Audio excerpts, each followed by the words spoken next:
بسم الله الرحمن الرحيم. الحمد لله وحده والصلاة والسلام على من لا نبي بعده. أما بعد، قال النبي صلى الله عليه وسلم: الصحابة كالنجوم بأيهم اقتديتم اهتديتم، أو كما قال عليه الصلاة والسلام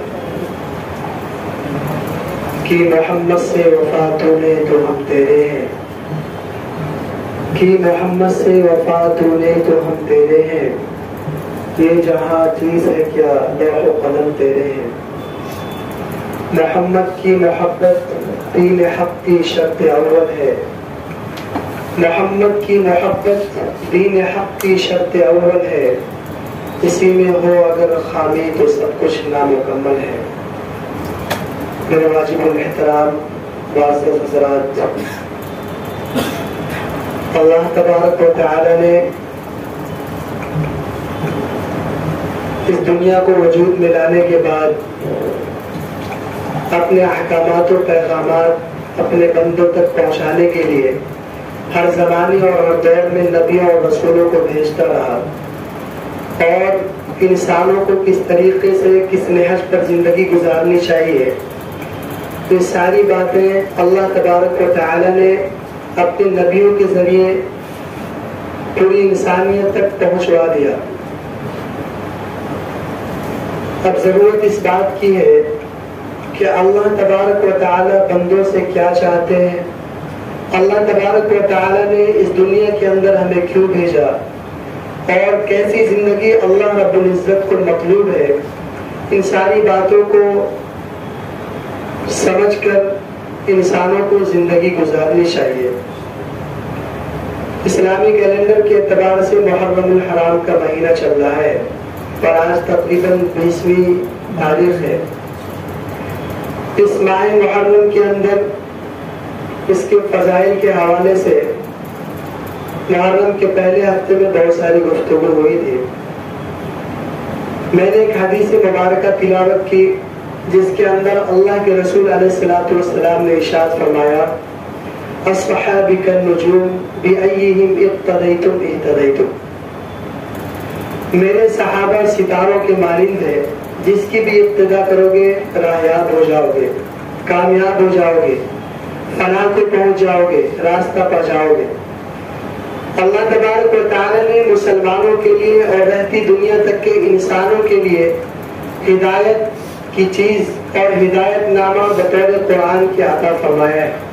اس قرآن کریم کے اندر اللہ تبارک و تعالی نے تمام حالات کو بیان فرمایا ہے، انسانوں کو کس حالات میں کیسی زندگی گزارنی چاہیے، ہر چیز کی رہنمائی قرآن کریم سے ملتی ہے۔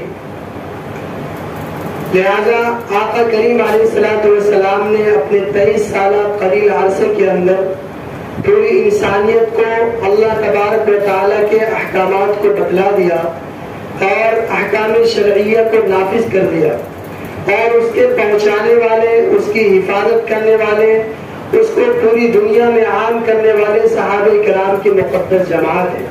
لیکن افسوس کی بات ہے کہ اس ماہ مبارک کے اندر بعض حلقوں کے اندر بعض صحابہ کرام کو گالیاں تک دی جاتی ہیں، یہ بہت ہی افسوس کا مقام ہے۔ قرآن کریم کے اندر اللہ تبارک و تعالی نے اپنے محبوب محمد عربی صلی اللہ علیہ وسلم کے متعلق تقریباً 2300 آیات نازل فرمائے ہیں، اور اپنے حبیب کے مقدس جماعت کے متعلق 750 آیات کا نزول فرمایا۔ صحابہ کے کردار کو قرآن کریم نے بیان فرمایا، صحابہ کے اقوال کو قرآن کریم نے بیان فرمایا۔ صحابہ کرام نے جنگیں کی تو اس کا تذکرہ قرآن کریم میں اللہ تبارک و تعالی نے کر دیا۔ یہاں تک کہ صحابہ کرام نے جس سواری پر جنگیں کی اس سواری کا بھی تذکرہ قرآن کریم کے اندر ہے۔ صحابہ کرام کے حالات کو قرآن کریم کے اندر بیان فرما دیا۔ صحابہ کرام سے اللہ تبارک و تعالی کو بہت ہی زیادہ پیار تھا، بہت ہی محبت تھی۔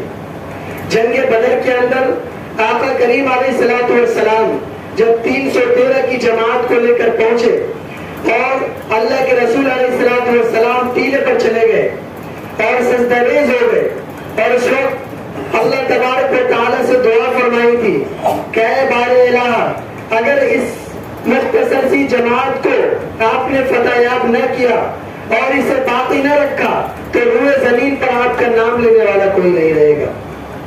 صحابہ کرام کی وہ مقدس جماعت ہے جس کے واقعات کو اللہ تبارک و تعالیٰ نے قرآن کریم کے اندر بیان فرمایا۔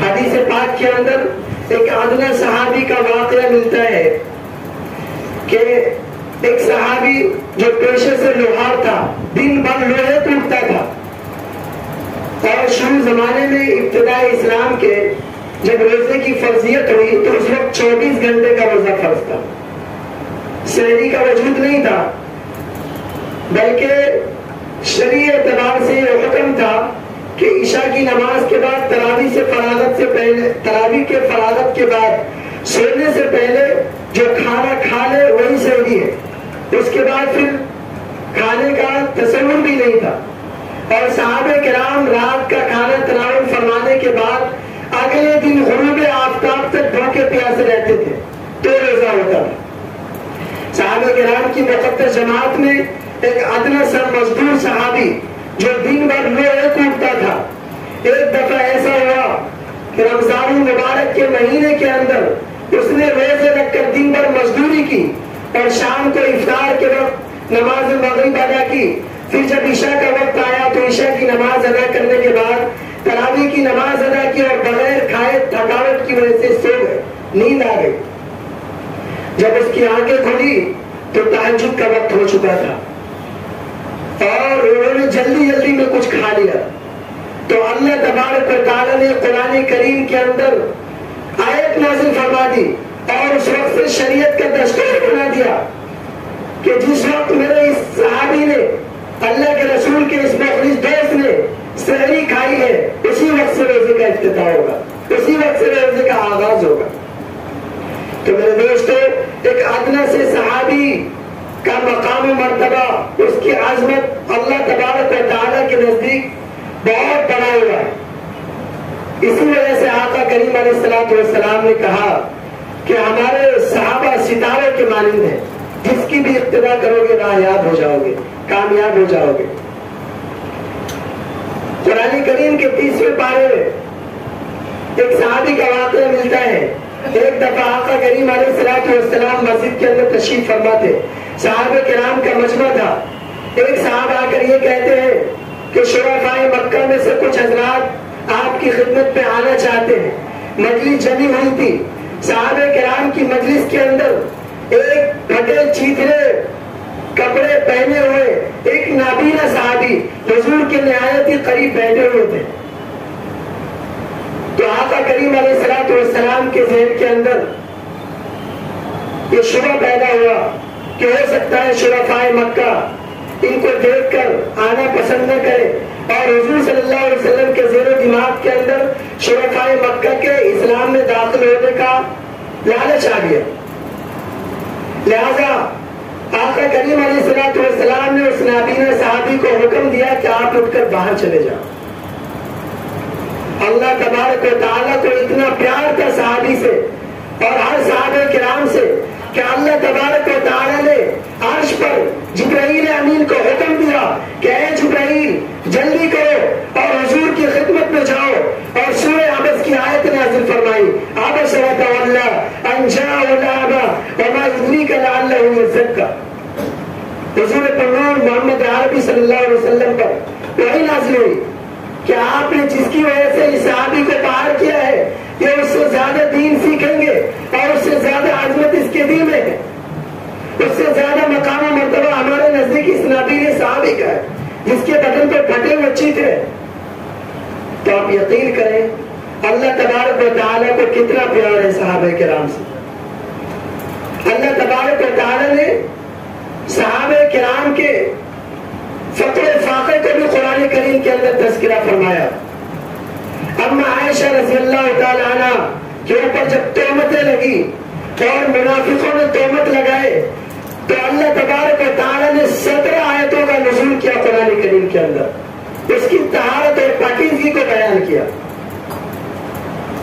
چونکہ وہ صرف آقا کریم علیہ الصلوۃ والسلام کی ازواج مطہرات میں سے نہیں تھی بلکہ پوری امت مسلمہ کی ماں بھی تھی۔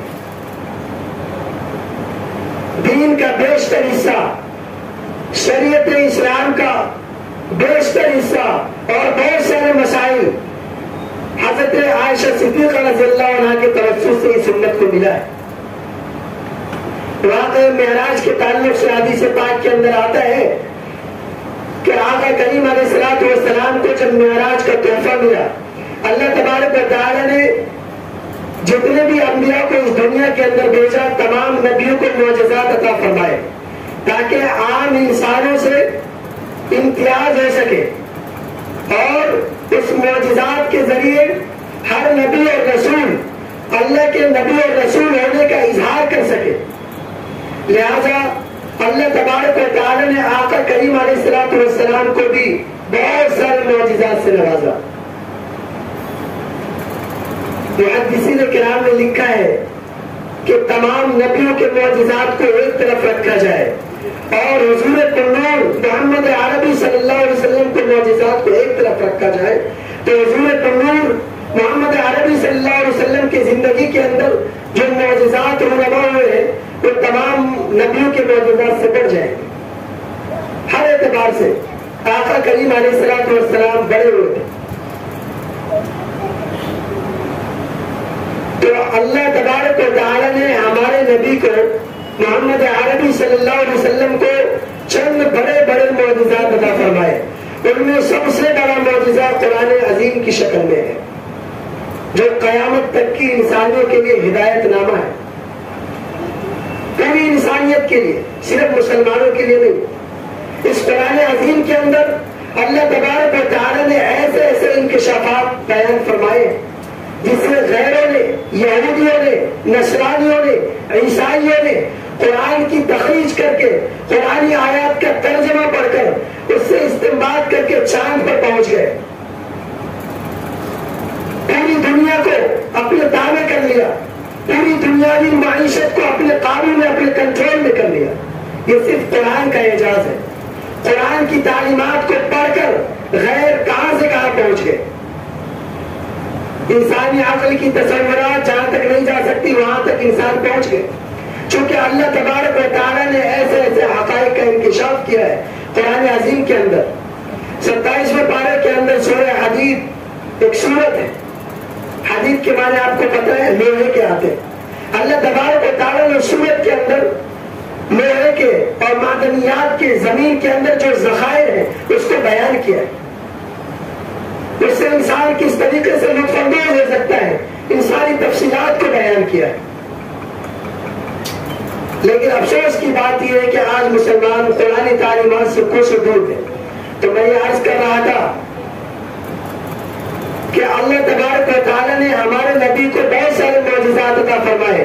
ان میں چند بڑے بڑے معجزات میں سب سے بڑا معجزہ قرآن عظیم کی شکل میں ہے اور دوسرا بڑا معجزہ واقعہ معراج ہے جو آقا کریم علیہ الصلوۃ والسلام کو چند لمحوں کے اندر ساتوں آسمان کی سیر کرائی گئی.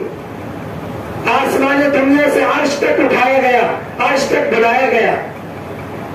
اور اما عائشہ صدیقہ رضی اللہ تعالیٰ عنہ کے تعلق سے میں عرض کر رہا تھا کہ اما عائشہ صدیقہ رضی اللہ تعالیٰ عنہ کے توسط سے اس امت کو علم کا بہترین ذخیرہ مرحمت عطا ہوا ہے، علم کا بہترین ذخیرہ ملا ہے. ایک دفعہ آقا کریم علیہ الصلوۃ والسلام کی دریائے رحمت جوش میں تھی اور آقا کریم علیہ الصلوۃ والسلام نے اما عائشہ صدیقہ رضی اللہ تعالیٰ عنہ سے کہا، اے عائشہ آج میں بہت خوش ہوں، تجھے کچھ مانگنا ہو تو مجھ سے مانگ لو، آج تو جو کچھ کہے گی وہ میں تمہیں کر دوں گا. اما عائشہ صدیقہ رضی اللہ تعالیٰ عنہ قربان جائے ان کی ذات اقدس پر کہ انہوں نے مانگا بھی تو علم مانگا اور کچھ نہیں مانگا. چاہتے تو دنیاوی سہولت کے سر و سامان مانگ لیتے، دنیاوی معیشت کی چیزیں مانگ لیتے. آقا کریم علیہ الصلوۃ والسلام کے خزانے کے اندر، بیت المال کے اندر اور شرفائے اسلام کی طرف سے بہت سارے مالوں کی جو امداد ہوتی تھی وہ سارے کے سارے جمع ہوئے ہوتے تھے، اس میں سے کچھ مانگ لیتی. لیکن ہم عائشہ صدیقہ رضی اللہ تعالیٰ عنہ نے مانگا تو علم مانگا. حضرت عائشہ صدیقہ رضی اللہ تعالیٰ عنہ نے کہا میں کیوں نہ اپنے ابا جان حضرت ابو بکر صدیق رضی اللہ تعالیٰ عنہ سے مشورہ کر لوں. چنانچہ اما عائشہ صدیقہ رضی اللہ تعالیٰ عنہ اپنے والد محترم کے پاس گئے اور ان سے مشورہ کیا. تو حضرت ابو بکر صدیق رضی اللہ تعالیٰ عنہ نے کہا کہ تم جاؤ اور آقا کریم علیہ السلام کی وہ راز و نیاز کی باتیں جو اللہ تبارک و تعالیٰ کی ذات اور آقا کریم علیہ السلام کے جو روبرو ہوئی تھی ان باتوں میں سے کچھ باتیں مانگ لو. حضرت عائشہ صدیقہ رضی اللہ تعالیٰ عنہ دوڑی ہوئی حضور کی خدمت میں آئی اور انہوں نے کہا کہ جب آپ کو واقع معراج عطا ہوا تھا اور آپ اللہ جل شانہ کے روبرو ہوئے تھے اور آقا اللہ تبارک و تعالیٰ کے سامنے جو کچھ راز و نیاز کی باتیں ہوئی تھی ان میں سے چند باتیں بتا دیں. تو آقا کریم علیہ السلام نے ارشاد فرمایا اے عائشہ تم نے بہت بڑی چیز مانگ لی. اور حضور پنور محمد عربی صلی اللہ علیہ وسلم نے ارشاد فرمایا کہ اللہ تبارک و تعالیٰ اور ہمارے مابین جو باتیں ہوئی تھی ان میں سے ایک بات یہ تھی کہ اگر کوئی شخص میرے لیے میرے واسطے صرف اور صرف اللہ کے لیے کسی مومن بندے سے کسی شخص سے محبت کرے گا تو میرے اوپر واجب ہے کہ میں اس کو جنت میں داخل کروں گا. حالانکہ اللہ تبارک و تعالیٰ پر کچھ واجب نہیں, وہ چاہے تو کسی کی بھی مغفرت کر دے کسی کی بھی گرفت کر لے. وہ تو غفور رحیم ہے, ستار العیوب ہے, غفار الذنوب ہے.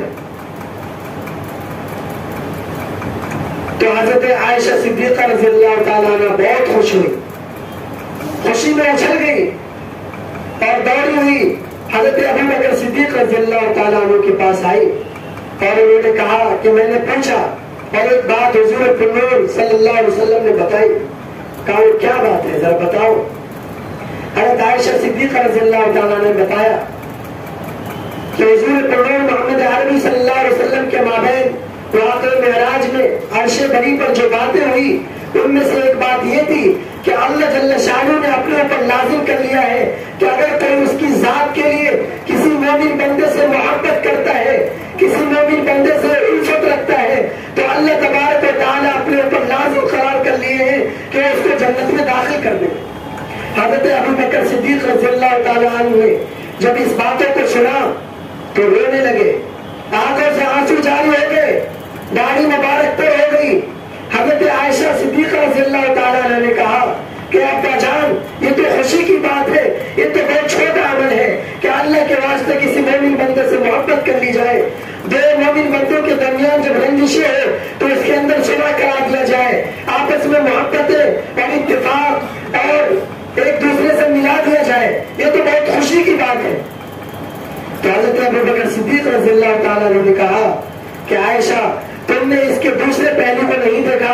اگر کوئی شخص اللہ کے واسطے کسی سے محبت کرتا ہے کسی کے اندر صلح صفائی کرا دیتا ہے تو اللہ تبارک و تعالیٰ تو اسے جنت میں داخل کرا دیں گے.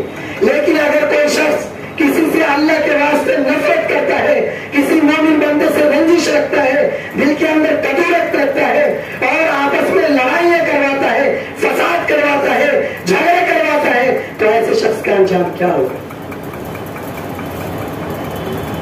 بہت بڑی بات ہے. آج اسلامی معاشرے کے اندر ہم اپنے سوسائٹی اور سماج کا جائزہ لیں تو پتہ چلتا ہے کہ ہمارے خاندانوں کے اندر ایک دوسرے سے رنجشیں ہیں, سالوں سال باتیں نہیں ہوتی, ماں باپ سے ملنا جلنا نہیں, بھائیوں سے دوری اختیار کرتے ہیں, جبکہ صلہ رحمی کا حکم دیا گیا ہے. اور جب سے اسلام کا نفاذ اس دنیا پر ہوا ہے اس وقت سے لے کر آج تک ہر جمعے کے اندر جب سے مسلمانوں کا اجتماع ہوتا ہے اور سارے مسلمان ایک ساتھ مل کر بارگاہ الہ کے اندر مسجدوں کے اندر جمع ہو کر 2 رکعت نماز ادا کرنے آتے ہیں تو ہر جمعہ کے خطبے کے اندر ایک آیت کی تلاوت کی جاتی ہے, ان اللہ یامر بالعدل والاحسان وایتاء ذی القربى وینہی عن الفحشاء والمنکر والبغی یعظکم لعلکم تذکرون. اس آیت کو کیوں پڑھا جاتا ہے؟ جتنے بھی خطیب نے خطبے کی کتابیں لکھے، تمام خطیبوں نے کسی بھی خطبے کو اس آیت سے خالی نہیں رکھا، اور آقا کریم علیہ السلام سے لے کر آج تک کی تاریخ علماء کرام کی موجود ہے کتابوں کے اندر، علماء کرام کی، محدثین اعظام کی، مفسرین کرام کی، جتنے بھی علماء کرام منبر رسول پر رونما ہوئے، ان تمام نے ان آیت کو فراموش نہیں کیا۔ اس آیت کو کیوں پڑھا جاتا ہے؟ کبھی آپ نے غور کیا؟ اس آیت کے اندر اسلامی تعلیمات کی یاد دہانی کروائی جاتی ہے مسلمانوں کو، کہ مسلمان خواب غفلت میں رہ کر، دنیاوی رنگینیوں میں پھنس کر اللہ تبارک و تعالیٰ کے احکام پہ بھلا نہ بیٹھے، اور اللہ تبارک و تعالیٰ کے احکامات سے دور نہ ہو جائے، اسلامی تعلیمات سے دور نہ ہو جائے۔ اللہ تبارک و تعالیٰ نے جس مقصد کے لیے اس دنیا کے اندر بھیجا ہے، اس مقصد کو بھلا نہ بیٹھے۔ میں صرف اس آیت کا مختصر سا ترجمہ کر دیتا ہوں۔ اس آیت کے اندر اللہ تبارک و تعالیٰ نے 3 چیزوں کا حکم دیا اور 3 چیزوں سے منع فرمایا۔ ان اللہ یامر بالعدل، عدل کا حکم دیا، والاحسان، احسان کا حکم دیا، اور وایتاء ذی القربى، اور صلہ رحمی کا حکم دیا۔ اسی بات کو بیان کرنا مقصود تھا۔ حدیث پاک کے اندر بڑی فضیلتیں آئی۔ اللہ تبارک و تعالیٰ نے جنہیں مال و دولت اور ثروت سے نوازا ہے، ایسے شخصوں کے متعلق حدیث پاک کے اندر فضیلت آئی ہے کہ جن لوگوں پر زکوٰۃ فرض ہے، جن لوگوں کو اللہ تبارک و تعالیٰ نے مال و دولت کی استعداد دی ہے، ایسے شخصوں کو سب سے پہلے اپنے خاندان میں، اپنے عزیز و اقربا میں، اپنے معاشرے کے اندر نظر دوڑانی چاہیے اور اپنے اہل و عیال والے پر خرچ کرنی چاہیے۔ اس کے اندر دوہرا ثواب ہے، صدقے کا بھی ثواب ہے اور صلہ رحمی کا بھی ثواب ہے۔ لیکن آج افسوس کی بات ہے کہ ہم ایک دوسرے سے ٹوٹے ہوئے، ہمارے دل ایک دوسرے سے ملے ہوئے نہیں ہے، ایک دوسرے سے رنجشیں ہیں، کدورتیں ہیں اور اللہ واسطے کا بیر ہے۔ اللہ تبارک و تعالیٰ سے دعا فرمائے، اللہ تبارک و تعالیٰ ہم تمام کو آقا کریم علیہ السلام کے طریقے پر چلنے کی توفیق نصیب فرمائے، اور آقا کی مقدس جماعت صحابہ کرام سے والہانہ لگاؤ اور محبت کرنے کی توفیق نصیب فرمائے، اور ان کے راستے پر چلنے کی توفیق نصیب فرمائے۔ آمین وآخر دعوانا الحمدللہ رب العالمین۔